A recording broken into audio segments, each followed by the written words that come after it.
ආයුබෝවන් සුබුදෑසනක් ආදරණීය දුවේ පුතේ ඔබ සියලු දෙනාටම ස්වාධීන රූපවාහිනී සේවය විසින් ගෙනෙන තක්ෂිලාව අධ්‍යාපනික වැඩසටහන් මාලාවේ භෞතික විද්‍යාව විෂය නිර්දේශයට අදාළ වැඩසටහනක් සමගිනුයි ඔබ මේ එකතු වන්නේ. මේ වන විට අපි 2011 වර්ෂයේ සිට 2020 වර්ෂය දක්වා සියලුම ව්‍යුහගත රචනා ප්‍රශ්න සාකච්ඡා කොට අවසන් කරා. දැන් අපි යොමු වෙලා තියෙනවා බහුවර්ණ විවරණය සඳහා. මේ වන විට බහුවර්ණ විවරණ වලින් 2011 සහ 2012 වර්ෂවල විවරණ අවසන් කරලායි තියෙන්නේ. දැන් අද අපි ඔබට ගෙන එන්නේ 2013 වර්ෂයට අදාළ බහුවර්ණ ප්‍රශ්න විවරණයයි. හොඳයි ආදරණීය දුවේ පුතේ, අපි මුලින්ම යොමු වෙමු 2013 වසරේ 11 වෙනි බහුවර්ණයට MCQ එකට. මේක යාන්ත්‍ර විද්‍යාවෙන් තමයි යොමු වෙන්නේ. අපිට දැන් පෙන්නනවා ඇති ඒ අදාළ ප්‍රශ්නය. හදවතේ මධ්‍යන්න ප්‍රතිදාන පීඩනය 1.2යි. වැඩි කිරීම 10.4 පැස්කල් සහ මධ්‍යන රුධිර ප්‍රවාහ ශීඝ්‍රතාවය මිනිත්තුවට 5.0 වැඩි කිරීම 10.3යි ඝන මීටර වේ නම් හදවතේ මධ්‍යන ප්‍රතිදාන ක්ෂමතාවය වන්නේ කොමක්ද කියලායි මේ ප්‍රශ්නේදී අහන්නේ. මේ ප්‍රශ්නයේදී මේ සමීකරණය මෙතනදී හම් වෙන සමීකරණය අපිට තාපේ පාඩමේදීත් මුණ ගැහෙනවා මේ වගේම සමීකරණයක්. ඒ තමයි පුතේ කරන ලද කාර්ය සමානයි P ඩෙල්ටා V. ගැන්නේ අපි දන්නවා මේ සමීකරණය දුෂ්ටාවිතාවෙත් ඉගෙන ගන්නවා. ඊළඟට සමහර ගුරුවරු මේක උගන්වනවා යාන්ත්‍ර විද්‍යාවේ තරලවලත් දුෂ්ටාවිතාවෙත් ඉගෙන ගන්නවා. ඒ වගේම තාපයේත් මේ වගේම සමීකරණයක් ඉගෙන ගන්නවා. නමුත් ඒකේ අර්ථ වෙනස්කම් තියෙන්නට පුළුවන්. නමුත් මේ සමීකරණයෙන් අපිට පුළුවන් මේ ගානට උත්තරයක් ගන්න. දැන් මම මේ දෙපැත්තම කාලයෙන් බෙදුවට පස්සේ මට එනවා පුතේ මේ පැත්තෙන් ක්ෂමතාවය. මෙතන පටලව ගන්න එපා. මේ තියෙන පීඩනය, මේ තියෙන ක්ෂමතාවය. ඒක නිසා මම එතන සංකේතවත් කිරීම වෙනුවෙන් යොදන්නම් E' කියලා. දැන් E ඩොට් කියලා යොදන්නම්. ඒක වඩා පැහැදිලි වෙයි. එතකොට P කියලා කියන්නේ පුතේ මෙතන හම් වෙන පීඩනය 1.2 වැඩි කිරීම 10.4 පැස්කල් වැඩි කිරීම ඩෙල්ටා V බෙදීම T කියලා කියන්නේ ඒකක කාලයකදී ගලාගෙන යන තරල පරිමාව. අපිට දීලා තියෙනවා මිනිත්තුවකට තරල පරිමාව 5 වැඩි කිරීම 10.3යි ඝන මීටර කියලා. එහෙනම් 5 වැඩි කිරීම 10.3යි ඝන මීටර. හැබැයි පුතේ මෙතනදී අපිට මේ ප්‍රවාහය මේ තරල ප්‍රමාණය ගලන්නේ තත්පරයකට නෙමෙයි තත්පර 60කට මිනිත්තුවකටනේ. එතකොට බොහොම පහසුවෙන් මේ සුළු කිරීම කරලා ගත්තට පස්සේ අපිට එනවා මේකට අදාළ උත්තරේ 1 වොට් කියලා. 1.0 වොට් කියලා බොහොම පහසුවෙන් අපිට ගන්නට පුළුවන්. හොඳයි. මේ ප්‍රශ්නේ තියෙන කාරණේ තමයි ප්‍රශ්නේ පුංචි වුණාට මේ අදාළ සමීකරණය බහුවර්ණ ප්‍රශ්න පත්‍රයේ පුරාවටම නිතර යෙදෙන සමීකරණයක්. PV වක්‍ර ගත්තත් මේ වගේම සමීකරණයක් තියෙනවා. මේ කාලය පදේ අයින් කරාට පස්සේ අපිට PV වක්‍ර ගත්තත් තාපයේ PV වක්‍ර ගත්තත් මේ වගේ සමීකරණකින් ගණක් හදන්න පුළුවන්. දුෂ්ටාවිතාවටත් මේක අදාළ වෙනවා. යාන්ත්‍ර විද්‍යාවටත් මේක අදාළ වෙනවා. ඒක නිසා මේ සමීකරණය සෑහෙන තැන් කීපයකට භාවිත වන සමීකරණයක්. ඒ නිසා ඔබ මතක තබා ගැනීම ඔබට පාඩුවක් වෙන්නේ නැහැ. හොඳයි. අපි එන යමු ඊළඟ ප්‍රශ්නයට. 11 වෙනි ප්‍රශ්නය 2013 වසරේ තිරස් අතට ඒ නියත ත්වරණයකින් ගමන් කරන ට්‍රක් රථයක තිරස් තට්ටුව මත තබා ඇති ස්කන්ධය එම්වන කුටියක් රථයට සාපේක්ෂව නිසලව පවතී. තටුව සහ ස්කන්ධය අතර ස්ථිතික ඝර්ෂණ සංගුණකය මෙව්වේ. ස්කන්ධය මත ක්‍රියා කරන ඝර්ෂණ බලය දෙනු ලබන්නේ කොහොමද කියලා තමයි අපෙන් අහන්නේ. ලොරි රථයේ යට බීම තට්ටුව ඇඳගත්තොත් එහෙම ඒ මත තියෙනවා පුතේ මෙන්න මෙහෙම කුට්ටියක්. මේ කුට්ටියේ බර තියෙනවා පල්ලෙහාට mg, ඉහළට ප්‍රතික්‍රියා බලය r. ඊළඟට තිරස් අතට ඒ නියත ත්වරණයකින් ගමන් කරන රථයක් නේ. එහෙනම් මම මේ පැත්තට දාගන්නවා මෙයාගේ ත්වරණය a කියලා. එතකොට මේ ත්වරණය මේ පැත්තට යනකොට මෙයා උත්සාහ ගන්නේ මේ පැත්තට චලනය වෙන්න. අවස්ථිතිය නිසා පොඩි මේ පැත්තට චලනය නිකන් නැත්නම් එක තැන නවතින්න තමයි උත්සාහ කරන්නේ. එතකොට යට තියෙන බිම් තහඩුව මේ පැත්තට ගමන් කරන්න මේ උත්සාහ කරන නිසා, මේ පැත්තට ගමන් කරන්න try කරන නිසා මේ කුට්ටිය මත මෙන්න මේ පැත්තට ඝර්ෂණ බලයක් ඇති වෙනවා. දැන් බොහොම පහසුවෙන් මට දාන්න පුළුවන් මේ පැත්තට F සමානයි ma. දැන් මේ ලොරි තට්ටුව මත මෙහෙම කුට්ටියක් තියලා අරන් යනකොට මේ කුට්ටිය ලිස්සන්නේ නැතිව පවතිනවා නම්, චලනය නොවි පවතිනවා නම් ඒ කියන්නේ මේ කුට්ටිය මත තිරස් අතර යෙදෙන බලයෙන් තමයි මේ අදාළ ත්වරණයට ලක් කරමින් මේ කුට්ටිය අරගෙන යන්නේ. එතකොට පුතේ හොඳින් මතක තියාගන්න මේ ඝර්ෂණ බලයෙන් තමයි මේ වෙලාවේ මේ වස්තුව මත තියෙන එකම තිරස් බලය මේ ඝර්ෂණ බලය. එහෙනම් මේ ඝර්ෂණ බලයෙන් තමයි මේ වස්තුව ඉදිරියට අරගෙන යන්නේ. එහෙනම් F සමාන ma වල තිරස් අතර තියෙන බලය F කියලා කියන්නේ ඝර්ෂණ බලය. F සමානයි මෙයාගේ ස්කන්ධය m මම ගත්තොත් ත්වරණයේ a කියලා. ඊළඟට මට පුළුවන් සිරස් විහිලට F සමානයි ma දාන්න. එතකොට මට එනවා r ඍණ mg සමානයි 0යි කියලා. මොකද තිරස් අතර කිසිම ත්වරණයක් නැති නිසා. එහෙනම් r සමානයි mg කියලා අපිට ගන්න පුළුවන්. ඊළඟට අපි දන්නවා උපරිම අවස්ථාවක උපරිම සීමාකාරී අවස්ථාවක තියෙනවා නම් F සමානයි μr සමීකරණයත් අපිට භාවිතා කරන්නට පුළුවන්. එතකොට පුතේ මේ F කියලා කියන්නේ mu වාරයක් R කියලා කියන්නේ ආයි mg ම තමයි. එහෙනම් මෙන්න මෙතන තියෙන F එක කෙනා මෙතනට ආදේශ කරාට පස්සේ මට එනවා mu වාරයක් mg සමානයි මෙතනින් එන ma. එහෙනම් m m කැපිලා ගියාට පස්සේ අපිට මේ ඝර්ෂණ සංගුණකය අපිට ගන්නට පුළුවන් කීයද? a බෙදීම g කියලා. ඒතර බොහොම පහසුවෙන් අපිට මේ ගාණේදී අහන්නේ මේ මත ක්‍රියාත්මක වෙන ඝර්ෂණ බලය කීයද කියලා. ඉතින් බොහොම පහසුවෙන් ඝර්ෂණ බලය ma කියලා අපිට දෙන්නට පුළුවන්. ඒතර මේ වැඩිදුරටත් හදාගෙන ගිහිල්ලා පෙන්නුවේ ඝර්ෂණ සංගුණකය ගණනය කරනවා නම් ඒ විදියක්, තොරණයට එනවා නම් මේ තමයි පුතේ මූලික ගණනය කිරීම මේ වගේ ගානකට අදාළව කොට නැගෙන. මේ ගාණේදී අපෙන් අහන්නේ මෙන්න මේ ඝර්ෂණ බලය කීයද කියලා විතරයි. බොහොම පහසුවෙන් එතන පිළිතුරට අපිට යන්නට පුළුවන්. අපි එන ඊළඟ ප්‍රශ්නට යමු. තෝරා ගන්නවා 14 වෙනි ප්‍රශ්නය. 14 වෙනි ප්‍රශ්නය. රූපයේ ඇති PV රූපසටහනේ දැක්වෙන ආකාරයට පද්ධතියක් චක්‍රීය ක්‍රියාවලියකට භාජනය වේ.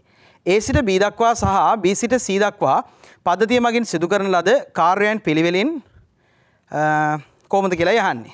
මේ පත දෙකකදී ක්‍රියාත්මක වන කාර්යයන් සිද්ධ වෙන කාර්යයන් කීයද කියලා තමයි අපෙන් අහන්නේ. දැන් ඔබට පේනවා ඇති මේ බෝඩ් එකේ තියෙනවා මේ ගානේ තියෙන PV වක්‍රය.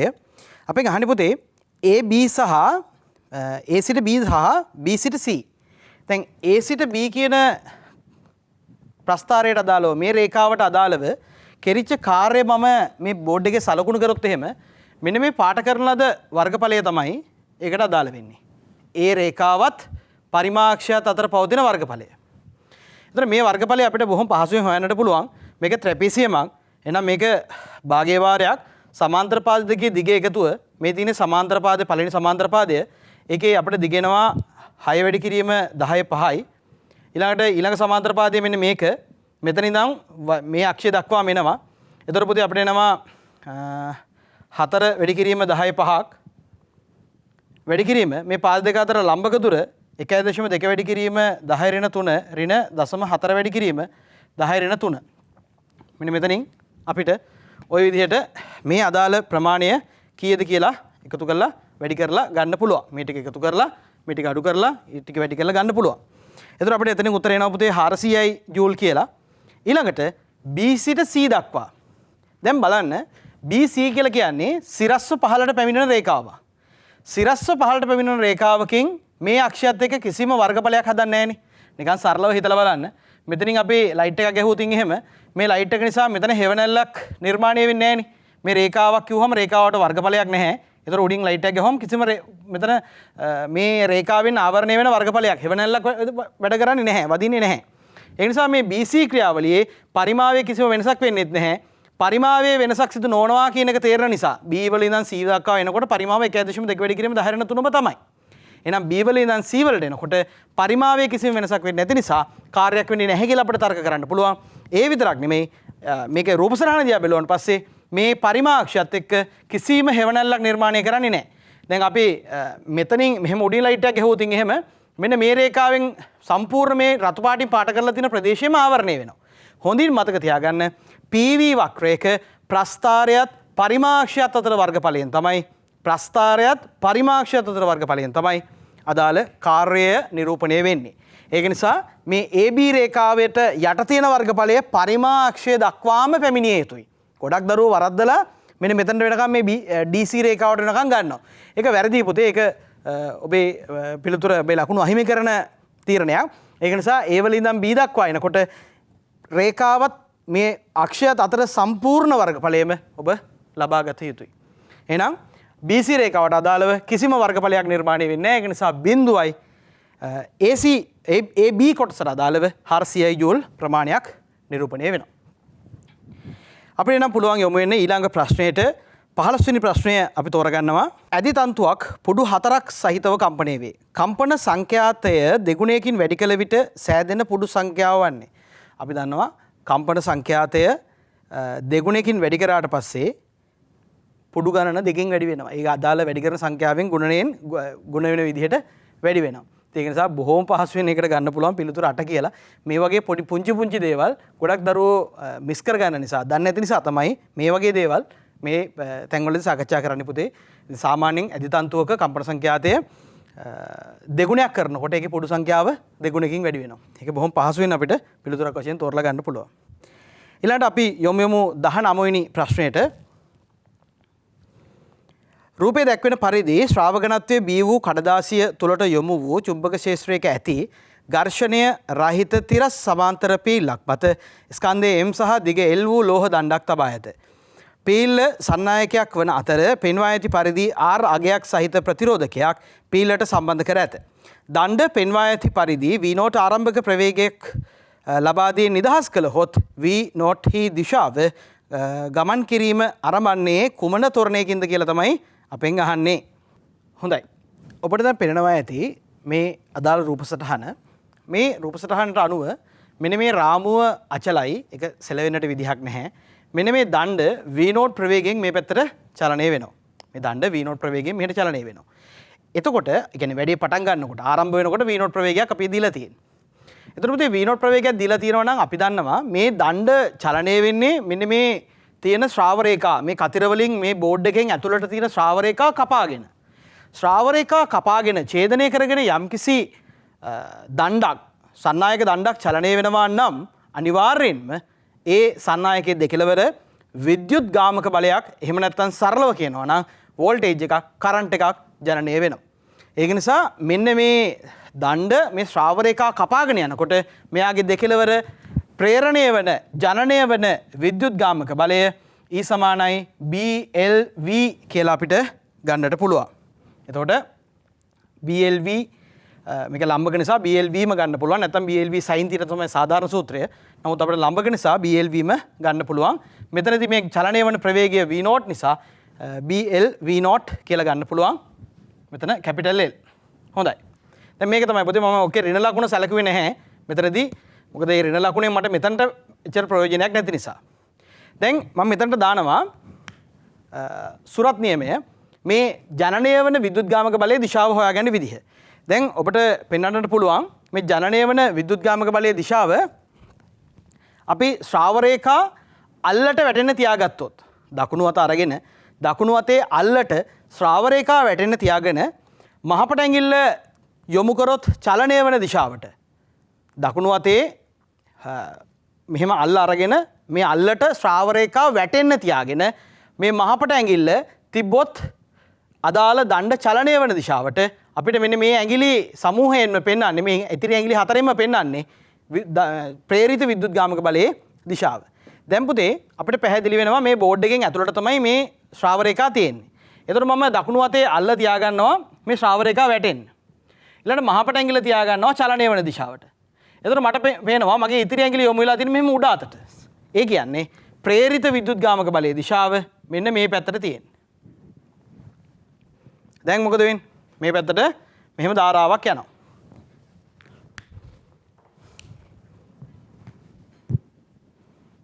මෙන්න මෙහෙම ධාරාවක් යනවා. දැන් මුලින්ම අපි කතා කරා මේ ඊව කොහොමද ඇති වෙන්නේ සහ ඒක ඇති වෙන දිශාව සහ විශාලත්වය. දැන් අපි හොමු මේ ධාරාව කීයද කියලා. මම මේ පරිපථයට කර්චොෆ් දැම්මොත් එහෙම මට බොහොම සරල වෙනවා. මේකේ කිසිම පීල සන්නායකයක් වන අතර හරි. කිසිම වෙන ප්‍රතිරෝධයක් නැහැ. මේ ප්‍රතිරෝධය විතරයි තියෙන්නේ. එහෙනම් මේකට E සමානයි IR. එතකොට පුතේ BLV0 සමානයි I වාරයක් R I කියලා කියන්නේ BLV0 බෙදීම R. එතකොට මෙතනින් මෙන්න මෙහෙම ධාරාවක් එනවා. දැන් මේ ධාරාව අමතක කරන්න එපා. මෙන්න මේ සන්නායකය හරහත් ගමන් කරනවා. මේ දීලා තියෙන මුළු පතේ පුරාවටම මේ ධාරාව ගමන් කරනවා. දැන් තවත් ආචරණයක් මෙතනදී වෙනවා. මොකද්ද? දැන් මෙතන තියෙන්නේ සෙලවෙන්නට පුළුවන් නිදහස් සන්නායකයා. මේ සන්නායකය තුල ධාරාවක් ගමන් කරනවා. මේ සන්නායකයේ ඉන්නේ චුම්බක ක්ෂේත්‍රයක. එහෙනම් මේකට ෆ්ලෙමින්ගේ වමත්වීමට අනුව ක්‍රියාත්මක වෙන යාන්ත්‍රික බලයක් මේ දණ්ඩ මත ක්‍රියාත්මක වෙනවා. එහෙනම් ඒක විශාල මේ දිශාව හොයන්න අපිට දාන්න පුළුවන් මොකද? වමත්වීමේ. එහෙනම් මොකද වෙන්නේ? මේ බෝඩ් එකේ ඇතුළට B ඊළඟට මෙයාගේ ධාරාව මෙහෙට. එහෙනම් මේ දණ්ඩ මත මෙන්න මේ දිශාවට අදාළ චුම්බක ක්ෂේත්‍රය නිසා ඇතිවන යාන්ත්‍රික බලය ඇති වෙනවා. එහෙනම් ඒක අපිට හොයන්න පුළුවන් F සමානයි BIL. F සමානයි BIL කියලා ඒක හොයන්න පුළුවන්. B I කියලා කියන්නේ මොකද්ද? I කියලා කියන්නේ මෙතනින් ආපු BL V0 බෙදීම R වාරයක් L කියලා කියන්නේ මෙන්න මෙතන මේ දණ්ඩයේ දිග.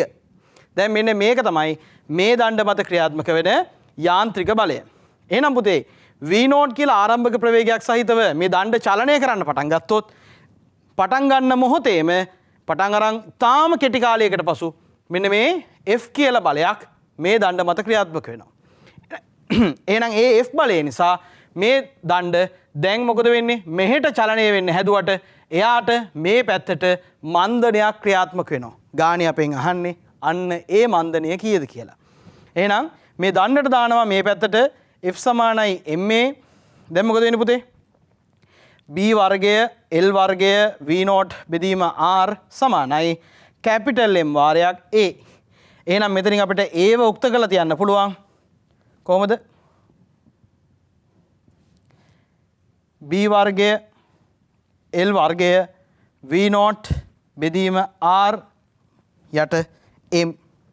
එහෙනම් මෙන්න මේ විදිහට ත්වරණයේ විශාලත්වය අපිට හොයලා තියන්න පුළුවන් බොහොම පහසුවෙන්. දැන් මෙන්න මෙතනදී වැදගත් කාරණේ මොකද්ද? මේ චලනය වෙන්නේ මේ දණ්ඩ චලනය වෙන්නේ මෙන්න මේ පැත්තට. ත්වරණය ක්‍රියාත්මක වෙන්නේ ඊට විරුද්ධව. ඒක නිසා මෙන්න මෙයාව අපි ඍණ කියලා සලකනවා. එතකොට බොහොම පහසුවෙන් අපිට උත්තරයට එන්න පුළුවන්. මේකෙදි පුතේ උත්තරය අපිට එනවා 4 කියලා. 4 වෙනි උත්තරය පිළිතුරු වශයෙන් බොහොම පහසුවෙන් අපිට ගන්න පුළුවන්. පහසුවෙන් ගුවට යම් කිසි සුළු කිරීමක් තියෙනවා. කල්පනාවෙන් මේ සුළු කිරීම කරනවා නම් ඊටාම විශ්වාසවන්ත විදිහට හොඳ ෂුවර් එකකින් අපිට මේ උත්තරයට යන්නට පුළුවන්. හොඳයි. අපි එන යමු ඊළඟ ප්‍රශ්නයට. මම තෝරා ගන්නවා 22 වෙනි ප්‍රශ්නය. රූපේ පෙන්වා ඇති පරිදි ඔන්චිල්ලාවක් පදින ළමයෙකුට ඔහු මුහුණලා සිටින දිශාවේ ඇති ස්ථාවර නලාවකින් නිකුත් කරන ශබ්දයක් ඇසේ. ඔහුට ඇසෙන ශබ්දයේ අවමය සහ උපරිම සංඛ්‍යාත පිළිවෙලින් 1314යි 1326යි හර්ට්ස් වේ. වාතයේ ධ්වනි වේගය 330ක් නම් වාතයේ නිසලව පවතී නම් නලාවෙන් නිකුත් කරන ශබ්දයේ තරංග ආයාමය කුමක්ද? මේ ගාන පුතේ අපිට හම්බෙලා තියෙන්නේ ඩොප්ලර් ආචරණයෙන්. මේ ඩොප්ලර් ආචරණයේ අපි දන්නවා යම්කිසි ප්‍රභවයක් දෙසට අපි යනවා නම් අපිට සංඛ්‍යාතය වැඩි වෙලා එනවා. ප්‍රභවයේ නිවතට යනවා නම් අපිට සංඛ්‍යාතය අඩු වෙලා එනවා. ඊළඟට ඕනම ඩොප්ලර් ආචරණයකට ඩොප්ලර් ආචරණයෙන් ඇතිවෙන ඕනම සංඛ්‍යාත වෙනසක් හොයන්න නැත්නම් අලුත් දෘශ්‍ය සංඛ්‍යාතයක් හොයන්න අවශ්‍ය නම් එතනට අපිට මේ අවස්ථා සියල්ලටම පොදු සමීකරණයක් තියෙනවා. ඒ තමයි නිරීක්ෂකයාට සාපේක්ෂව වාතයේ ධ්වනි තරංග ප්‍රවේගය බෙදීම ප්‍රභවයට සාපේක්ෂව වාතයේ ධ්වනි තරංග ප්‍රවේගය වැඩි කිරීම සත්‍ය සංඛ්‍යාතය. මොකද නිරීක්ෂකයාට සාපේක්ෂව වාතයේ ධ්වනි තරංග ප්‍රවේගය බෙදීම ප්‍රභවයට සාපේක්ෂව වාතයේ ධ්වනි තරංග ප්‍රවේගය වැඩි කිරීම සත්‍ය සංඛ්‍යාතය. ඒතර ඔය සමීකරණයෙන් අපිට පුළුවන් අචල නිරීක්ෂකයා දෙසට අචල නිරීක්ෂකයාගෙන් ඉවතට සචල ප්‍රභවය නිරීක්ෂකයා දෙසට නැත්නම් ප්‍රභවය නිරීක්ෂකයාගෙන් ඉවතට ඔහොම කියලා ඕනම අවස්ථාවකට අදාළ සමීකරණ එකපාර one shot ගන්න පුළුවන්. ඉතින් ඒක නිසා හොඳින් මතක තියාගන්න ඒ පොදු සූත්‍රයෙන් අපිට ලොකු දෙයක් කරගන්න පුළුවන් ගණන්වල.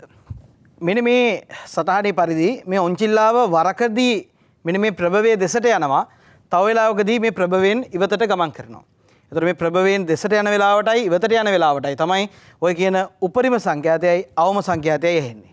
එහෙනම් මේ වෙලාවට තමයි දුවේ පුතේ 1326යි හර්ට්ස් ඇහෙන්නේ. මේ වෙලාවට තමයි 1314යි හර්ට්ස් ඇහෙන්නේ. එහෙනම් වාතයේ ධ්වනි තරංග ප්‍රවේගය අපි දන්නවා මේ පැත්තට කීයද 330යි. ගානේ 330 කියන එක නව දීලා තියෙනවා. හරි? එතකොට මෙතන MS ඍණ එක ඒකකයත් එක්ක අපිට ලැබෙනවා. එතකොට අපෙන් අහන්නේ වාතයේ නිසලව පවතී නම් නලාවෙන් නිකුත් කරන ශබ්දයේ තරංග ආයාමය කුමක්ද කියලායි අපෙන් අහන්නේ. අපි මුලින්ම මේක හොයලෙමු. 1326 කියලා කියන්නේ මේක මේ මනුස්සයා පැද්දෙනකොට ඒ මනුස්සයා පැද්දෙන ප්‍රවේගය මම u කියලා ගත්තොත් මෙතනින් u ප්‍රවේගයෙන් මෙහෙට යනවා, මෙතනින් u ප්‍රවේගයෙන් මෙන්න මෙහෙට එනවා. එතකොට බොහොම පහසුවෙන් ගන්නට පුළුවන් මෙතනදී මේ 1326 මේක සමානයි නිරීක්ෂකයාට සාපේක්ෂව වාතයේ ධන තරංග ප්‍රවේගය.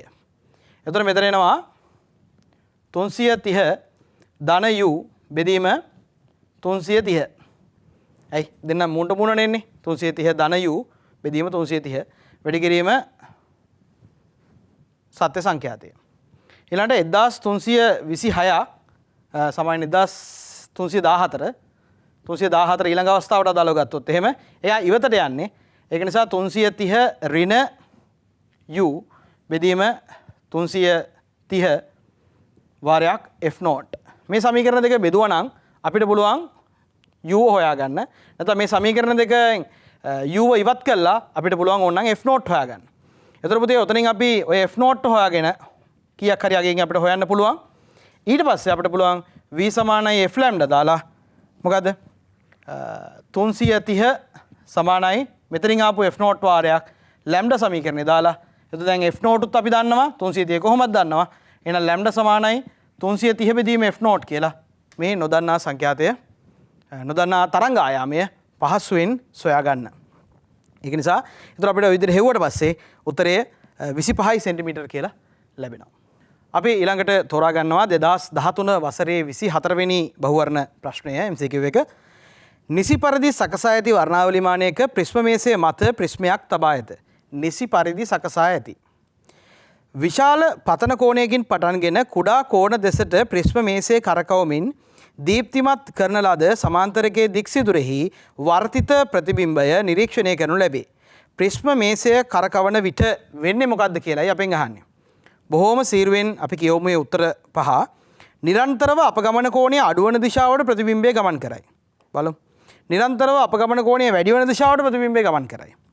ප්‍රතිබිම්බය පළමුව අපගමන කෝණය වැඩි වන දිශාවට ගමන් කර ආපසු හැරී අපගමන කෝණය අඩුවන දිශාවට ගමන් කරයි. ප්‍රතිබිම්බය පළමුව අපගමන කෝණය අඩුවන දිශාවට ගමන් කර. අර අනිත් පැත්ත. ආපසු හැරී අපගමන කෝණය වැඩි වන දිශාවට ගමන් කරයි. ප්‍රතිබිම්බය පළමුව අපගමන කෝණය අඩුවන දිශාවට ගමන් කොට පසුව නවතී.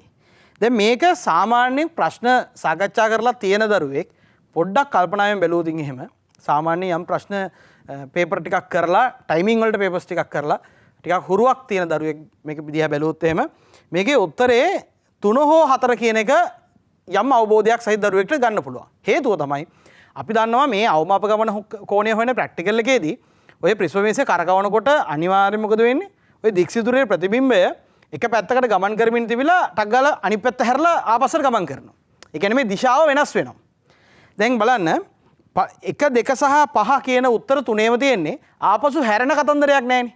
ඒතකොට 3 සහ 4 කියන උත්තර දෙක එකක් තමයි අපිට ගන්නට පුළුවන්.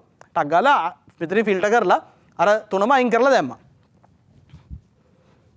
ඕනම ප්‍රිස්මයකට අදාළව ලාක්ෂණික වක්‍රයක් තියෙනවා පතන කෝණයත් සමග අපගමන කෝණය වෙනස් වෙන ප්‍රස්ථාරය. මොකද මේ ප්‍රස්ථාරයේ හැඩේ? ඒ ප්‍රස්ථාරයේ හැඩේ අපිට ගන්නට පුළුවන්. මෙන්න මෙහෙම නිකන් හරියක් වගේ හැඩයක් තියෙන. මොන ලෝකෙට ගිහිල්ලා ප්‍රිස්මයක් අරන් ඇවිල්ලා මේ ප්‍රස්ථාරය යන්දත් ඒකට එන හැඩේ තමයි මේ තියෙන්නේ. මෙන්න මේ වගේ හරියක් වගේ හැඩයක් තියෙන කෙනෙක්. එතකොට මෙන්න මේ තියෙන පුතේ ඔය කියන අවම අපගමන අවස්ථාව. රයිට්? දැන් මේ ප්‍රශ්නේදී මොකද්ද අපිට කියන්නේ? අපිට කියනවා විශාල පතන කෝණයකින් පටන් ගන්න. ඒ කියන්නේ පුතේ මේ තියෙන පතන කෝණයනේ. මේ විශාල පතන කෝණය කියන්නේ මෙන්න මේ පැත්තෙන් පටන් ගන්න.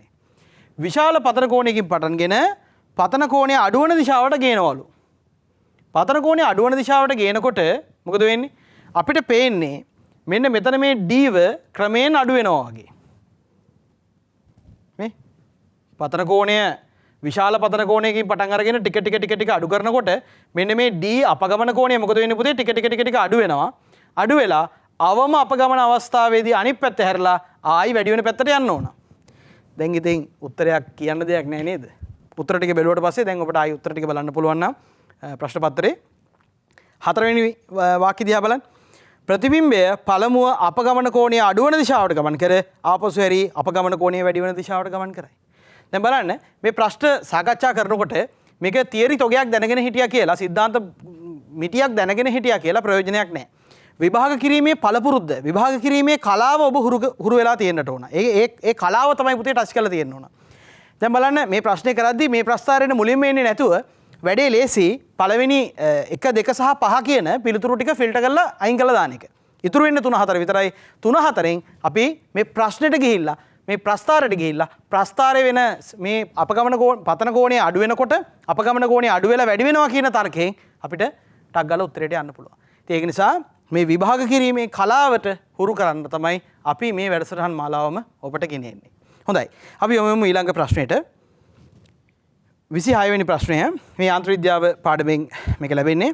සර්වසම ලණු දෙකකින් තිරස් ලෙස එල්ලන ලද ඒකාකාර ලී පරාලයක් මත සිටින කිලෝග්‍රෑම් 60ක ස්කන්ධයෙන් යුතු මිනිසෙක් බිත්තියක තින්ත ආලේප කරයි.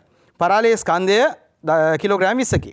මිනිසාට ආරක්ෂාකාරී ලෙස A සහ B අතර ගමන් කිරීමට හැකිවනසේ එක් ලණුවක් මගින් දරාගත යුතු අවම ආතතිය කොච්චරද කියලායි අපෙන් අහන්නේ.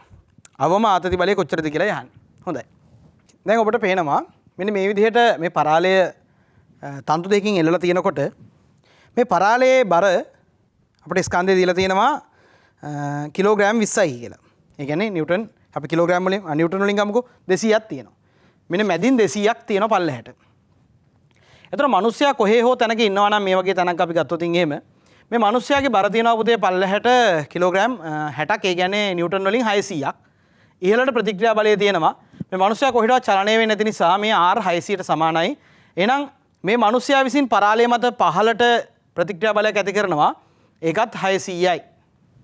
දැන් ඔන්න වැඩේ හරි. දැන් අපෙන් අහන්නේ මේ මිනිස්සයාට තින්ත ආලේප කරන්න මේ පරාලය මත යන්න නම් ඒ කෙළවර ඉඳන් මේ කෙළවරට යන්න නම් ආරක්ෂාකාරීව ගමන් කිරීම සඳහා තන්තුවකට එක ලණුවකට දරාගත හැකි උපරිම ආතතිය කොච්චරද කියලා යහන්නේ. දැන් අපි දන්නවා මේ ඒකාකාර පරාලයක් නිසා හරියටම මැදින් 200 තියෙන්නේ මේ පරාලයේ බර. මම මේ කතා කරන්නේ පරාලයේ බර විතරයි. මේ පරාලයේ බර මැදින් තියෙන නිසා මේ තන්තුවෙන් දරාගෙන ඉන්නවා 100ක් මේ තන්තුවෙන් දරාගෙන ඉන්නවා ඊළඟ 100. දැන් ඔන්න මේ පරාලයේ බර මම මේ තන්තුවට ඇඩ් කරා එකතු කරා. මේ 200 දෙකට කඩලා මෙයා 100යි මෙයා 100යි දරාගෙන හිටියා. දැන් මේ මිනිසා මේ පරාලයේ මේ කෙළවරේ ඉඳන් මේ කෙළවරට යනකොට උපරිම ආතතියක් එන්නේ හරියට මේ මිනිස්සයා එක්ක මේ ලණුවට ගාවටම කකුල තියාගෙන එයාගේ සමස්ත බර මෙන්න මෙතනට ක්‍රියාත්මක කරොත් හෝ මෙන්න මෙතනට ක්‍රියාත්මක කරොත්. ඒ කියන්නේ අදාළ ලණුව ගාවට ගිහිල්ලා ඒ ලණුව තියෙන තැනට කකුල තියලා එතන හිටගත්තොත් තමයි එයාගේ මුළු බරම එතනට එන්නේ. නැතුව එයා මේ වෙන ඕනම තැනක ඉන්නකොට ඒ මිනිස්යාගේ බරෙන් මේ ලණුවකට එන බර ඒ අවස්ථාවට වැඩිය අඩුයි. ආයි මං කිව්වොත් එහෙම මේ මිනිස්යා මේ පරාල දිගේ ගිහිල්ලා මේ ලණුව තියෙන තැන කකුල තියලා හිටගත්තොත් තමයි ඒ මිනිස්යාගෙන් මේ ලණුවකට එන්න පුළුවන් උපරිම බර මේ ලණුව සඳහා ලැබෙන්නේ.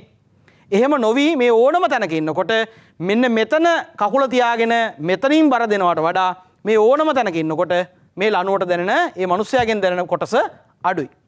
එහෙනම් මං ගන්නවා මෙන්න මේ එක තැනක ඉන්න අවස්ථාව. මෙතනට 600 පිටින් හිටියොත් එහෙම ඒ 600 බැලන්ස් කරන්න මේ තන්තුවෙන් තව 600ක ආතතියක් අමතර ආතතියක් මේ තන්තුවට දරා ගන්න පුළුවන් වෙන්නට ඕන.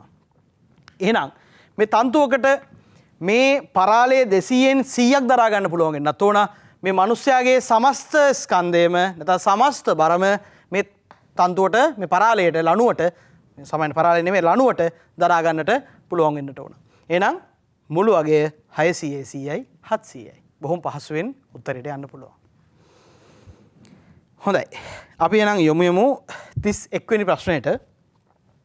මේක චුම්බක ක්ෂේත්‍ර වලින් අපිට ලැබෙන්නේ රූපේ පෙන්වා ඇති අර්ධ වෘත්තාකාර හැඩයට නමන ලද කම්බියක් සංවෘත පුඩුවක් සාධන අතර I ධාරාවක් රැගෙන යයි. XY තලයේ ඇති පුඩුව XY තලයේ ඇති අතර Y දිශාව ඔස්සේ ඒකාකාර චුම්බක ක්ෂේත්‍රයක් පිහිටා ඇත. පුඩුවේ වෘත්තාකාර කොටස සහ ඍජු කොටස මත චුම්බක ක්ෂේත්‍ර නිසා ඇති කරන බල පිළිබඳව පහත කුමන ප්‍රකාශය සත්‍යද කියලා යහන්නේ.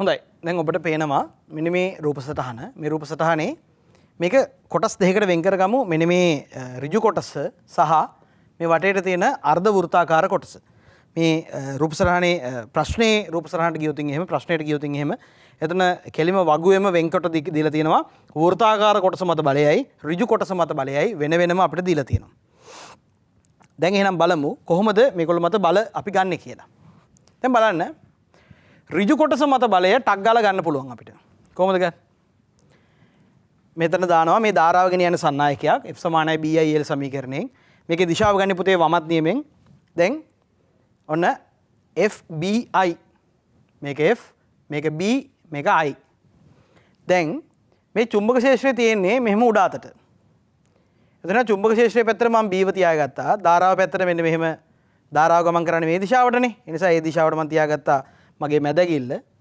ඊළඟට මහපට ඇඟිල්ල යොමු වෙනවා තලයෙන් ඉවතට එහෙනම් මේ දණ්ඩ මත බලය තලයෙන් ඉවතට ක්‍රියාත්මක වෙනවා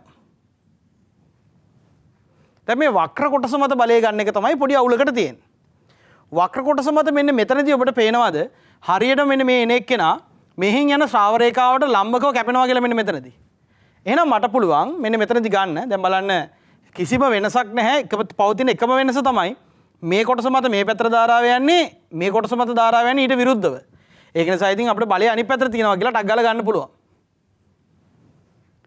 මේ හරියට එනකොට මේ වක්‍ර කොටස මේ රේඛාව චුම්බක ශ්‍රාව රේඛාව වලට සමාන්තර නිසා මේ හරිය බලයක් නැහැ මේ හරිය කිසිම බලයක් ඇති වෙන්නේ නැහැ මේ වගේ හරියක් ගත්තොත් එහෙම ඒත් මොකද වෙන්නේ මේ චුම්බක ශ්‍රාව රේඛාව විභේදනය කරලා ගත්තත් අපිට එනවා මෙතනින් තලයෙන් ඇතුළට කියලා තලයෙන් ඇතුළට මේ හරිය තලයෙන් ඇතුළට හැබැයි මේකේ වැඩිම අගේ එන්නේ මෙන්න මෙතන තමයි ලොකු ප්‍රමාණයක් බලයක් තියෙනවා තලයෙන් ඇතුළට ඊළඟට මෙහෙට එන්නේ මේ බලය මොකෝ වෙන්නේ අඩු වෙනවා මෙහෙට එන්න ওই බලය ටික ටික මේ රවුම් කොටස මත අර්ධ වෘත්තාකාර කොටස මත තියෙන බලය ක්‍රමයෙන් අඩු වෙලා මෙතනට අහම් බිඳුවක් එනවා හැබැයි මෙන්න මේ දණ්ඩ මත පවතින බලය නියත අගයක් විශාල අගයක් මේ අගයට සමානව නියතව පවතිනවා ඔන්න ඔය විදිහට විශාලත්ව වලින් මම මේ රූප සටහනේ පෙන්නලා තියෙන පුතේ. ඒතර අපිට තේරුම් ගන්න ලේසි කොහොමද බල විචලනය වෙන්නේ කියලා. එහෙනම් මේ දණ්ඩ මත බලය කඩදාසිය ඇතුළට තියෙනවා. මේ සරල රේඛාව මත බලය ඉවතට තියෙනවා. සාමාන්‍යයෙන් මේ පාඩමේදී අපි බහුතරයක් මේ පේපර් එකෙන් තෝරගත්තේ වැඩිමනත්ම මොනවාද චුම්බක ක්ෂේත්‍ර ධාරා විද්‍යුතයට මූලිකත්ව දෙන ප්‍රශ්න. එතකොට තමයි අපිට මේක පහසුවෙන් තේරුම් ගන්න තැනට යන්න පුළුවන්. මොකද ගොඩක් දරුවෝ අමාරු කරගන්නේ චුම්බක ක්ෂේත්‍ර සහ ධාරා විද්‍යුතය වගේ ක්ෂේත්‍රවල කොටස් වලින් එන ප්‍රශ්න සහ ධාරා විද්‍යුතයේ ප්‍රශ්න. ඒ වගේම තාපයේ ප්‍රශ්නත් තෝරගෙන තියෙනවා. තාපයේදී ගොඩක් වෙලාවට ඔය ආර්ද්‍රතා මිතිය වගේ ප්‍රශ්න ගොඩක් වරද්ද ගන්නවා. ඒක නිසා පුතේ බොහොම පහසුවෙන් අපිට මේ වගේ තැන්වලදී සරලව තියරි ටික හරියට ඔළුවේ තියෙනවා නම් හරියට තියරි ටික ඔළුවේ තියෙනවා නම් හරි ඉක්මනින් මෙතනට මේ උත්තර ගන්න පුළුවන්. එහෙනම් අපි යමුම ඊළඟ ප්‍රශ්නෙට 33 33 වෙනි ප්‍රශ්නය අපි තෝරගෙන තියෙන්නේ පදාර්ථයේ යාන්ත්‍රික ගුණ පාඩමෙන් ලෝහ කම්බියක් සඳහා යෝජිත F බලය සහ ඩෙල්ටා L විතතියේ වක්‍රය රූපයේ පෙන්වා ඇත. අනෙක් පාරාමිතීන් වෙනස් නොකර වඩා අඩු හරස්කඩ වර්ගඵලයක් සහිත වෙනත් කම්බියක් භාවිතා කළොත් අදාළ වක්‍රය රූපයේ පෙන්වා ඇති වක්‍රයට ඉහළින් වැටි. බලමු. දැන් මේ ප්‍රස්ථාරය දීලා තියෙන්නේ අපිට F සහ ඩෙල්ටා L අතර. මේ ඩෙල්ටා L කියලා කියන්නේ සරලව ගත්තොත් එහෙම E විතතිය. මේක මෙන්න මෙහෙම යනවා කියලා දීලා තියෙන්නේ. ඒතර අපි මේකට හුග්ගේ නියමයේ දැම්මොත් එහෙම F බෙදීම A සමානයි y E බෙදීම L කියලා බොහොම පහසුවෙන් මේ සූත්‍රය මතක් කරලා ගන්න පුළුවන්. ඊළඟට මම මේක ගත්තොත් එහෙම F සමානයි y A බෙදීම L වාරයක් E කියලා ගත්තොත් එහෙම දැන් මට එනවා y සමානයි mx වගේ හැඩයක්. mx ආකාරයේ හැඩයක්. එහෙනම් හරි. දීලා තියෙන ප්‍රස්ථාරයත් එක්ක මම ගොඩනගපු තර්කය දැන් ගැලපුණා. එහෙනම් මේ ප්‍රස්ථාරයේ අනුක්‍රමණය කියලා කියන්නේ කවුද? m කියලා කියන්නේ කවුද? යම් මාපාංකය හරස්කඩ වර්ගඵලය බෙදීම L. අදාළ කම්බියේ මුල් දිග. ඒ වාක්‍යය අපිට කියනවා පුතේ. දැන් ඒ වාක්‍යයක් බලමු. ප්‍රශ්නය අනෙක් පාරාමිතීන් වෙනස් නොකර වඩා අඩු හරස්කඩ වර්ගඵලයක් සහිත වෙනත් කම්බියක් භාවිතා කළහොත් එයට අදාළ වක්‍රය රූපය පෙන්වනවා ඇති වක්‍රයට ඉහළින් වැටේ. දැන් බලන්න. මොකද කියන්නේ? අනෙක් පරාමිති වෙනස් නොකර. ඒ කියන්නේ දිග මේ ලැම්ඩා මේ සෝරි මේ y එක දිග ඊළඟට මේ අනිත් කිසිම දෙයක් වෙනස් කරන්නේ නැතුව හරස්කඩ වර්ගඵලය අඩු එකක් දැම්මොත් එහෙම. හරස්කඩ වර්ගඵලය අඩුයි කියලා කියන්නේ පුතේ මේ අනුක්‍රමණයේ පදය අඩු වෙනවනේ. අනුක්‍රමණයේ අඩුයි කියලා කියන්නේ ඒ රේඛාව කොහොමද එන්නේ? ඒ රේඛාව එන්නේ මේකට යටි. එහෙනම් අනුක්‍රමණයේ අඩු වෙනකොට රේඛාව යටින් යන්නේ. ඒක නිසා ඒක අපිට බැලුවලට පේනවා ඒ වාක්‍ය වැරදි කියලා. B යම් මාපාංකය වඩා වැඩි එහෙත් අනෙක් පරාමිතීන් යම් මාපාංකය වඩා වැඩි එහෙත් අනෙක් පරාමිතීන් සරසම වන කම්බියක් භාවිතා කළහොත් අදාළ වක්‍රයේ රූපය පෙන්වා ඇති වක්‍රයට පහළින් වැටේ. යම් මාපාංකය වැඩි කියලා කියන්නේ මෙන්න මේ y වැඩි කියන එක. y වැඩි කියලා කියන්නේ පුතේ අනුක්‍රමණය වැඩි වෙනවා කියන එක. එහෙනම් ඒ අවස්ථාවට අදාළ ප්‍රස්ථාරය එන්නේ කොහොමද? ඉහළින් එන්නේ. ඉහළින් එන්නේ. ඒ කියන්නේ මේක පහළින් එන විදිහක් නැහැ. මොකද හේතුව යම් මාපාංකය වැඩි වෙනකොට අනුක්‍රමණය වැඩි වෙනවා. අනුක්‍රමණය වැඩි වෙනවා කියලා කියන්නේ මේ රේඛාවට වඩා මේ රේඛාවේ වැඩි අනුක්‍රමණයක්, වැඩි පල්ලමක්, වැඩි බෑවුමක් සහිතව පවතින්නට ඕන.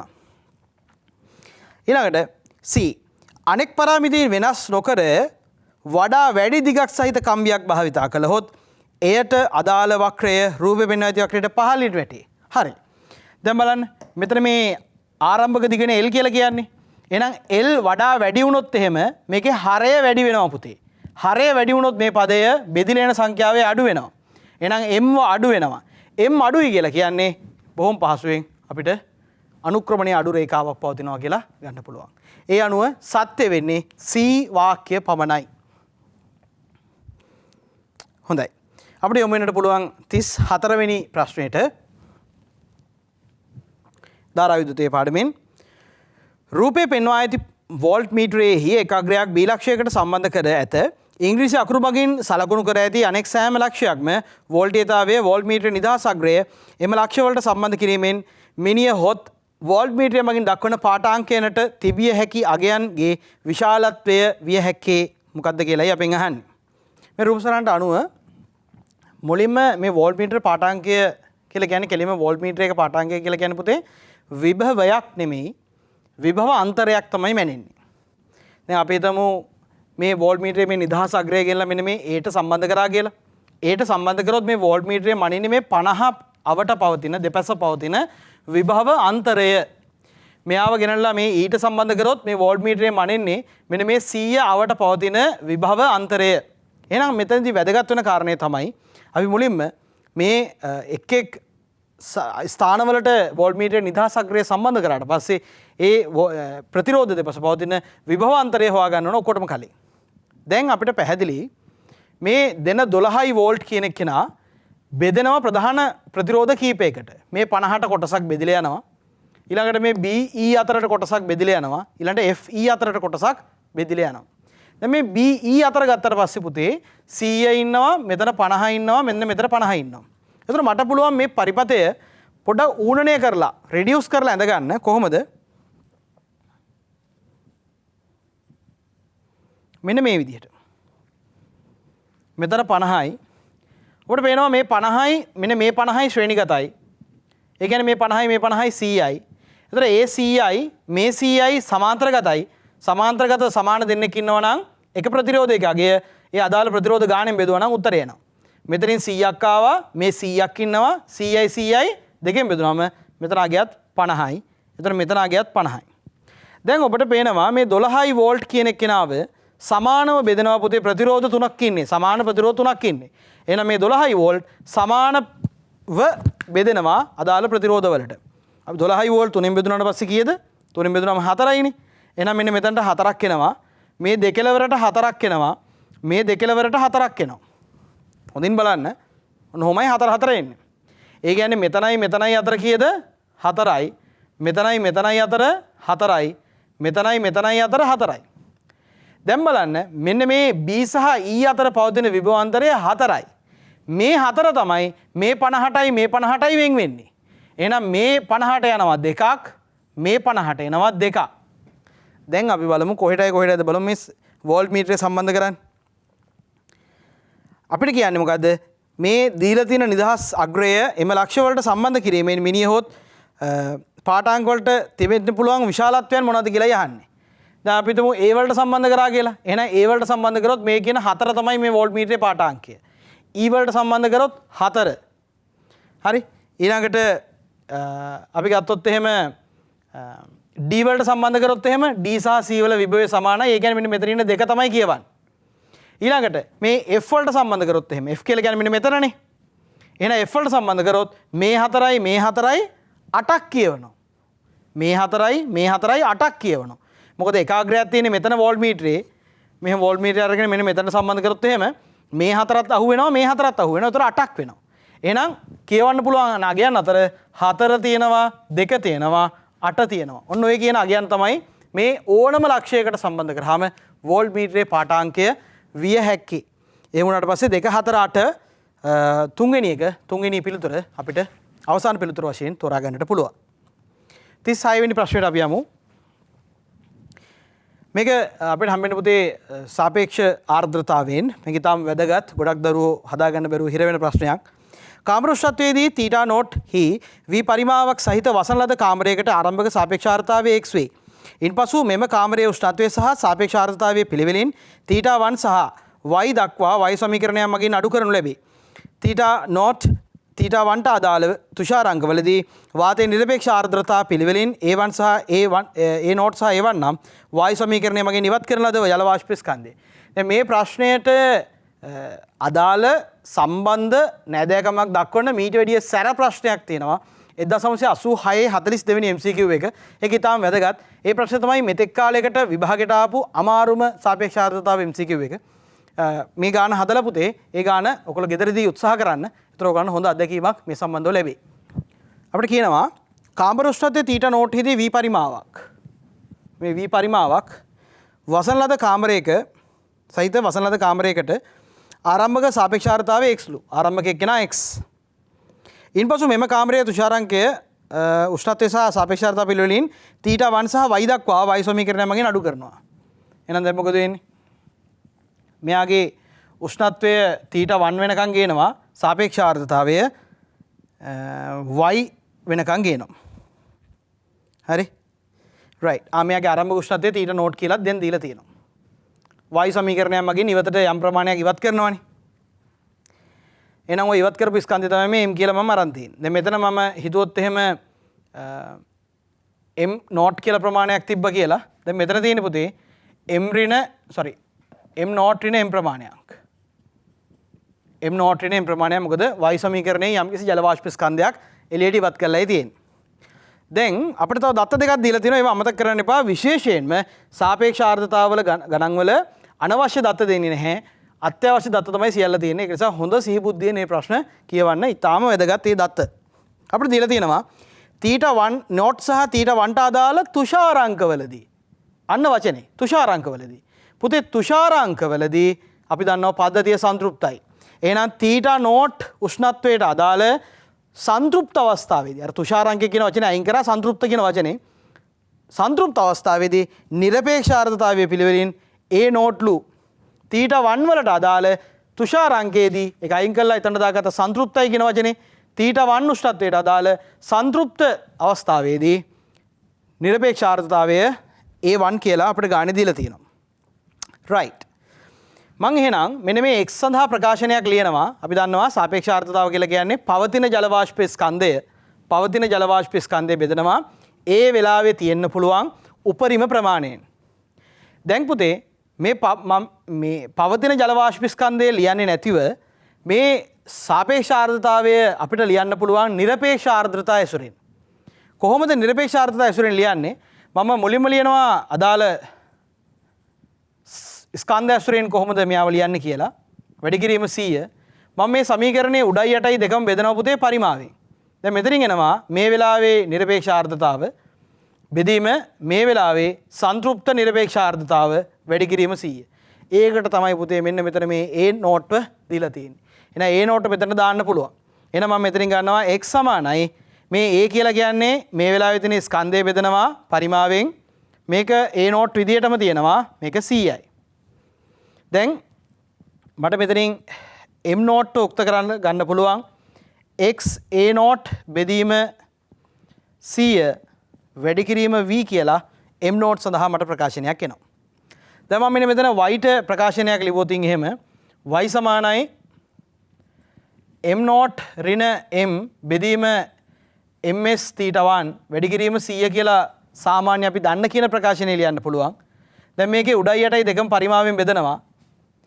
එතකොට මෙතනින් එනවා m නෝට් ඍණ m බෙදීම පරිමාව යටින් එනවා θ1 උෂ්ණත්වයට අදාළ සංතෘප්ත නිරපේක්ෂ ආර්ද්‍රතාවය. ඒක අපි A1 කියලා දත්තයක් වශයෙන් දීලා තියෙනවා. එහෙනම් මෙතනින් මට ගන්න පුළුවන් m නෝට් ඍණ m එහෙනම් ඒක ගන්නේ කොහොමද? y a1 බෙදීම 100 වාරයක් v කියලා ඔන්න උතනින් ප්‍රකාශනය එනවා. දැන් මොකද වෙන්නේ? මෙතන m නෝට් මෙතනට ආදේශ කරලා මොකද වෙන්නේ පුතේ? අපිට පුළුවන් සිම්පල් m උක්ත කරන්න. එහෙනම් මම m නෝට් ලිව්වොත් එහෙම x a නෝට් බෙදීම 100 වාරයක් v ඍණ y a1 බෙදීම 100 වාරයක් v කියලා මෙන්න මේ තැන් දෙකෙන් අපිට බොහොම පාසුවෙන් මෙතන උත්තරය ඇවිල්ලා ඉවරයි. පොදු හරයට ගත්තා නම් x a නෝට් v ඍණ y a1 v බෙදීම 100යි කියලා අපිට අවසාන පිළිතුර එනවා. ඒතර මේ මුළු ගාණෙම තියෙන හරය තමයි මේ මුළු ගාණෙම තියෙන පොයින්ට් එක තමයි මෙන්න මේ තුෂාරාංකයේදී නිරපේක්ෂ ආර්ද්‍රතාව මේ θ නෝට් උෂ්ණත්වයේදී සංතෘප්ත නිරපේක්ෂ ආර්ද්‍රතාව කියලා හරියට තේරුම් ගැනීම. මොකද මේ ගාණේ දීලා තියෙන්නේ A නෝට් කියන එක්කෙනාව තුෂාරාංකයේදී θ නෝට් තුෂාරාංකයේදී නිරපේක්ෂ ආර්ද්‍රතාව කියලා. නමුත් අපි ගාණ හදන්න එක පාවිච්චි කරනකොට එයාව වෙනස් කරගන්නවා. මොකද θ නෝට් උෂ්ණත්වයට අදාළ සංතෘප්ත නිරපේක්ෂ ආර්ද්‍රතාව කියලා. ඒක නිසා මෙන්න මෙතන θ නෝට් අදාළ A නෝට් θ1 වලට අදාළ A1 ඊළඟට මේ සමීකරණය වෙනස් කර ගැනීම තමයි පුතේ ඊළඟට මේ ගානේ ටර්නින් පොයින්ට් එක. ඒක හරිනම් වැඩේ හරි. එතනින් එහාට සරල සුළු කිරීමක් තියෙන්නේ. හොඳින් මතක තියාගන්න මුළු භෞතික විද්‍යාව විෂයයටම අදාළව තියෙන අමාරුම කොටස තමයි සාපේක්ෂ ආර්ද්‍රතාව කියලා කියන්නේ. ඒ කියන්නේ තේරුම් ගැනීම කරන්න පුළුවන්. හැබැයි බොහොම සිහිබුද්ධියෙන් බොහොම සාවධානයෙන් ගණන් දිහා බලන්නට ඕන. ඒ දත්ත දිහා බලන්නට ඕන. ඒක නිසා මේ ගණන් හදලා මතක තියාගන්න 1986 42 වෙනි MCQ එක තනියෙන් උත්සාහ කරන්න. ඒක මීට වැඩිය දත්ත එලිපිට දීලා නැහැ. මීට තරිය දත්ත හංගලා දීලා තිනවා ඒ ගානේ. ඒතර ඔබට හොඳින්ම ඒක බලා ගන්නට පුළුවන් කොහොමද කියලා. අපි දැන් යමු 37 වෙනි ප්‍රශ්නෙට. දන්නා දිගක් සහිත හරස්කඩ වර්ග දන්නා දිගක් සහ හරස්කඩ වර්ගඵලයක් සහිත දණ්ඩක් පරිවර්ණය කර තාපයේ ගලා යාමේ ශීඝ්‍රතාව සහ උෂ්ණත්ව අනුක්‍රමණ මැන එම රාශීන් භාවිතා කර ගණනය කරන ලද තාපසන්නායකතා අගය දණ්ඩ සාදා ඇති ද්‍රව්‍ය සඳහා බලාපොරොත්තු වන තාපසන්නායකතා අගයට වඩා අඩු වන බව සොයා ගන්නා ලදී. ඒ කියන්නේ දැන් මෙහෙම අපි පරිවර්ණය කරලා තාප ගලා යාමේ ශීඝ්‍රතාවය සහ උෂ්ණත්ව අනුක්‍රමණය මැනලා එම රාශීන් භාවිතා කරලා ගණනය කරන එක. ඒ කියන්නේ සියලුම දත්ත ටික නිවැරදිව අරන් තියෙනවා. අපිට කියනවා බලාපොරොත්තු වන සාපසන්නායකතාවයට වඩා අපි මේ ප්‍රැක්ටිකල් එකෙන් හොයාගන්න එක අඩුයිලු. මේ සිදුවිය හැක්කේ කොහොමද කියලා යහන්නේ. සාමාන්‍ය මේ ටයිප් එකේ ප්‍රශ්නයක් ආවොත් එහෙම තාපයෙන් විශේෂයෙන්ම ගොඩක් කල්පනාකාරී වෙන්න දීලා තියෙන වාක්‍ය දිහා බොහොම වරදින්න පුළුවන් ප්‍රශ්නයක් මේ. දණ්ඩහරහා මනින ලද තාපයේ ගලා යාමේ ශීඝ්‍රතාවය බලාපොරොත්තු වන අගයට වඩා අඩු නම් ය. ඒකට අපි උදේ සමීකරණයෙන් පරීක්ෂා කරලා බලමු කොහොමද වෙන්නේ කියලා. දැන් මෙන්න මේක තමයි අපි දන්න මූලික සමීකරණය. මේ මූලික සමීකරණයෙන් අපිට පුළුවන් මේ කේව උක්ත කරලා ගන්න. මොකද තාපසන්නායකතාවයටනේ අපෙන් අහලා තියෙන්නේ. එහෙනම් k සමානයි r l බෙදීම a ඩෙල්ටා තීටා. මම මේ l ව මෙන්න මෙතන යටට දා ගන්නවා. මොකද උෂ්ණත්ව අනුක්‍රමණයෙන්නේ අපේ ප්‍රශ්නේ අහලා තියෙන්නේ. ඒක නිසා යාව උෂ්ණත්ව අනුක්‍රමණයේ විදිහටම මම ගාණය ඇතුලේ තියා ගන්නවා. දණ්ඩහරහා මනින ලද තාප ගලා යාමේ ශීඝ්‍රතාවය බලාපොරොත්තු වන අගයට වඩා අඩු නම් ය. ඔව් පුතේ k වලගේ අඩු වෙනවා මෙන්න මේ r වලගේ අඩු වුණොත් එහෙම. මොකද අනිත් කට්ටිය ගැන මුකුත් කියලා නැහැ. හරි? ඒතකොට අපිට එහෙම වුණොත් මේ r වලගේ අඩු වුණොත් k වලගේ අඩු වෙන්න පුළුවන්. දණ්ඩේ පරිවර්ණය දුර්වල නම් ය. දණ්ඩේ පරිවර්ණය දුර්වල නම් කියලා කියන්නේ පුතේ හොඳින් මතක තියාගන්න දණ්ඩ මෙහෙම තියෙනකොට මේ දණ්ඩ දිගේ මේ අතට තාපය ගලාගෙන යනවා නම් මේ පරිවර්ණය කරලා තිබ්බොත් විතරයි මේ පැත්තට තාපය ගලාගෙන යන්නේ. නැත්තම් මෙයාලගෙන් පොඩි පොඩියට මෙන්න මෙහෙම එළියටත් අරීයවත් තාපය සන්නයනය වෙනවා. අරීයව තාප සන්නයනය වුණොත් මේ ගානේදී මේ අනවරත භාවය රකින්නට බෑ. සම්පූර්ණ මේ කතන්දරේ අවුල් වෙලා යනවා. එතකොට එහෙම වුණොත් එහෙම මේ ආර්ව නියතාගයක පවතින්නේ නැහැ. ආර් වෙනස් වෙනවා. දණ්ඩයේ උෂ්ණත්ව වෙනස් වීමක් ප්‍රශ්නයක් වෙන්න පුළුවන්. ඒතර කෙලින්ම ගත්තොත් එහෙම මේ ආර්ගේ අඩුවීමක් තියෙන්නට පුළුවන්. ඒක නිසා පරිවර්ණය දුර්වල නම් ඒ වගේ දෙයක් වෙන්න පුළුවන්. ඊළඟට මනිනලද උෂ්ණත්ව අනුක්‍රමණය බලාපොරොත්තු වන අගයට වඩා වැඩි නම්ය. පුතේ උෂ්ණත්ව අනුක්‍රමණය කියලා කියන්නේ මෙන්න මේ යට ඉන්න මේ පදේ. එහෙනම් මේ පදේ වැඩි නම් මෙයා ඉන්නේ හරේ. හරය වැඩි වෙනකොට බෙදිලෙන සංඛ්‍යාව අඩු වෙනවා. ඒක නිසා k අගය අඩු වෙන්නට පුළුවන්. එහෙනම් ABC සියල්ලම සත්‍ය වේ කියලා ගන්න පුළුවන්. හැබැයි හොඳින් මතක තියාගන්න මේ ප්‍රශ්නවල මේක තරමක මේ ප්‍රශ්න ටයිප් එක ලේසි කරලා මේ දීලා තියෙන්නේ. දැන් මේ අගය ගැන අපිට දත්ත මේ අගය ගැන තර්ක කරන්න බෑ ඉතිරි ඒවා ගැන මුකුත් කියලා නැතුව. දැන් සාමාන්‍යයෙන් පරණ සිලබස් වල පේපර් බැලුවොත් එහෙම ඒවල කියන්නේ මේ 2011 සිලබස් එකකට කලින් පේපර් බැලුවොත් එහෙම ඒවල මේ හැම රාශියක්ම කන්සිඩර් කරලා මේ හැම රාශියක්ම සලකලා තමයි අවසාන පිළිතුරට යන්න වෙන්නේ. ඒක නිසා මේ වගේ ප්‍රශ්නයක් ආවොත් ඊටාම කල්පනාකාරී උත්තර දෙන්න වර්ධින තියෙන හැකියාව ඉතා ඉහළයි. හරි. අපි එන යමු 42 වෙනි ප්‍රශ්නෙට. රූපේ දැක්වෙන ආකාරයට එක් එක් තහඩුවේ කේන්ද්‍ර හරහා ඒවාට ලම්බකව ගමන් කරන පොදු අක්ෂයක් වටා භ්‍රමණය කළ හැකි සර්වසම අර්ධ වෘත්තාකාර ලෝහ තහඩු දෙකකින් විචල්්‍ය සමාන්තර තහඩු ධාරිත්‍රකයක් සාදා ඇත. එක් තහඩුවකට සාපේක්ෂව අනෙක් තහඩුව ඔමේගා නියත කෝණික වේගයකින් භ්‍රමණය වේ නම් ධාරිත්‍රකයේ C ධාරිතාවය T කාලයේ සමග විචලනය වන ආකාරය වඩාත් හොඳින් නිරූපණය කරනු ලබන්නේ මොන ප්‍රස්ථාරයෙන්ද කියලායි අපෙන් අහන්නේ. දැන් මෙන්න මේ ප්‍රස්ථාරයේ මේ රූප සටහනේ අපිට පේනවා මේ යට තහඩුව අචලව පවතිනවා. මේ උඩ තහඩුව තමයි භ්‍රමණය වෙන්නේ. උඩ තහඩුව භ්‍රමණය වෙනකොට අපිට අදාළ ධාරිත්‍රකයට අදාළ සමීකරණය වෙන්නේ අපි ගත්තොත් එහෙම සමාන්තර තහඩු ධාරිත්‍රකයක් විතර ක්‍රියාත්මක වෙන්නේ C සමානයි එප්සයිලන් A බෙදීම D. දැන් මේ D නියතයි. මෙන්න මේ වර්ගඵලය තමයි පුතේ මෙන්න මේ A වලින් නිරූපණය වෙන්නේ. මේ තහඩු දෙකට පොදු වර්ගඵලය මේ පාට කරලා තියෙන පොදු වර්ගඵලය තමයි මේ ඔය සමීකරණයේ A වලින් නිරූපණය වෙලා තියෙන්නේ. එතකොට මෙන්න මෙතනදී C සමාන එප්සයිලන් A බෙදීම D වලට අනුව ඔබට පැහැදිලි වෙනවා මේක කැරගෙනකොට මේ වර්ගඵලය මුලින්ම මේ අවස්ථාවේදී මේ දෙන්නටම පොදුවේ ඔන්න ඔහම වර්ගඵලය දෙකම කවරලා තියෙන හරියට එකක් උඩ එකක් තියෙනවා. ඊට පස්සේ මේක ටික ටික මෙහෙට කැරකෙනකොට මෙයා මෙහෙට කැරකෙනකොට ටික ටික මොකද වෙන්නේ මේ කොටස මේ තහඩුවෙන් එළියට පැනලා මෙන්න මේ වගේ අඩු වර්ගඵලයක්නේ අදාළ වෙන්නේ. එහෙනම් ටික ටික අඩු වෙලා බිඳුවට ඇවිල්ලා නැවත මොකද වෙන්නේ ඊළඟ කොටසේදී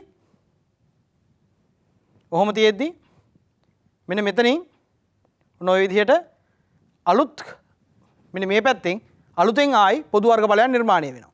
එහෙනම් මේ වර්ගඵලයේ කාලයත් එක්ක ඒකාකාරව විචලනය වෙන නිසා අපිට බොහොම පහසුවෙන් ගන්නට පුළුවන් පිළිතුර වශයෙන් මොකද්ද? අඩු වෙනවා වැඩි වෙනවානේ යන්නේ. අපි ගත්තොත් එහෙම මේ හැම ප්‍රස්ථාරයක්ම ගත්තොත් එහෙම